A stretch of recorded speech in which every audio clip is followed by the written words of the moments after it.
L'audiovisuel public, pour moi, c'est d'être diversifié et c'est aussi d'avoir un esprit assez critique sur des situations comme des émissions comme Envoyé spécial, des émissions comme ça sont très utiles et permettent quand même d'avoir un regard objectif, je ne sais pas, mais en tous les cas critique sur certaines situations, voilà. Qu'est-ce que vous préférez dans le service public par rapport aux chaînes privées ? C'est aussi le fait qu'il y ait quasiment pas de publicité pour moi. Et ça, c'est très agréable. Ça permet quand même de suivre des émissions sans être interrompu à longueur de temps. Ce qui, quand même, nuit à la logique des déroulements ou des films ou des émissions. Alors, je l'écoute depuis très longtemps.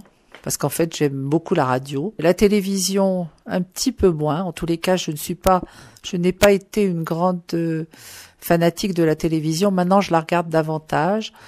Mais je l'ai vu évoluer. Il y a davantage, je pense, d'émissions avec la multiplication des chaînes aussi, hein. Plus culturelles ou plus axées sur le cinéma aussi. Mais c'est difficile pour moi de parler d'évolution. J'écoute beaucoup les émissions d'information parce que ça me permet, en complétant avec les journaux, parce que ça n'est pas suffisant, d'avoir quand même une vision globale de ce qui peut se passer aussi bien en France qu'il faut espérer un peu dans le monde.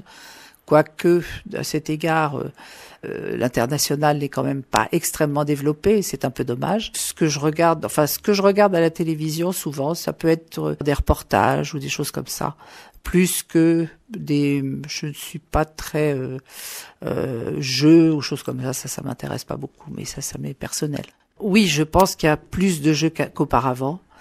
Bon, je pense que si c'est comme ça, c'est qu'il y a un audimat qui donne une grande satisfaction des téléspectateurs, mais je pense qu'il y a des émissions parfois qui sont plus intéressantes que des jeux, mais il faut bien que ça corresponde quand même à l'évolution des souhaits des gens. Alors je pense qu'on devrait diffuser beaucoup plus de films français sur la télévision publique parce que il y a un bon cinéma français, que de temps en temps c'est intéressant d'avoir des films étrangers, bien entendu, de bonne qualité. Maintenant, les films violents, ça, je trouve que c'est assez inutile et qu'il y a suffisamment de violence pour pas encore en rajouter journellement à la télévision. La crainte, c'est à force de faire des économies, on appauvrisse considérablement le service. Et ça, moi, je suis tout à fait d'accord pour qu'on paye une redevance. C'est tout à fait normal. Mais qu'on en fasse, ou même qu'on l'augmente un petit peu, parce qu'il y a des tas de dépenses qu'on peut faire par ailleurs et qui sont peut-être inutiles. Alors que là, c'est devenu l'accompagnement de la vie journalière. Et donc, je pense qu'il ne faut pas non plus en faire une peau de chagrin. Dans ce cas-là, il est sûr que si on réduit beaucoup les moyens, on réduira aussi les choses intéressantes qui peuvent nous intéresser. Vous êtes prêt à payer un peu plus de redevances pour avoir un service de meilleure qualité, en tout cas de meilleures chaînes, de meilleures peut-être radio aussi ? Ah oui, oui, je suis d'accord. On paye beaucoup de frais pour Internet, pour le téléphone, et là on peut très bien, parce que c'est quand même très limité.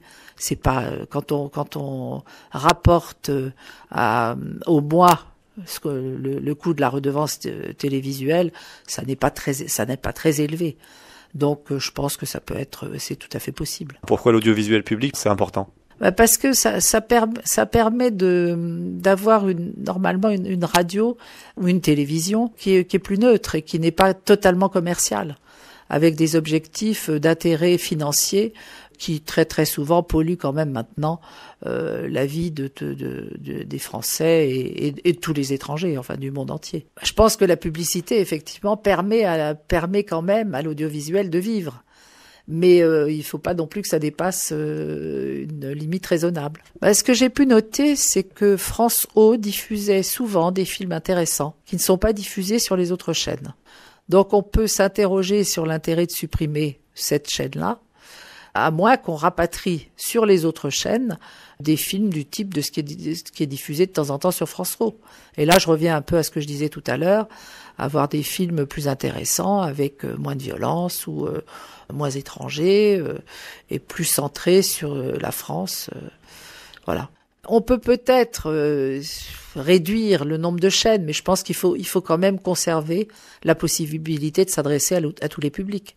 On peut pas toucher toute la population avec France Culture, ça c'est une impossibilité.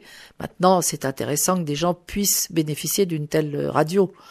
Mais il est important que d'autres radios touchent non seulement, toutes sortes de publics, et surtout aussi la province, qui souvent n'est pas vraiment concernée par certaines informations qui sont très très axées sur la capitale.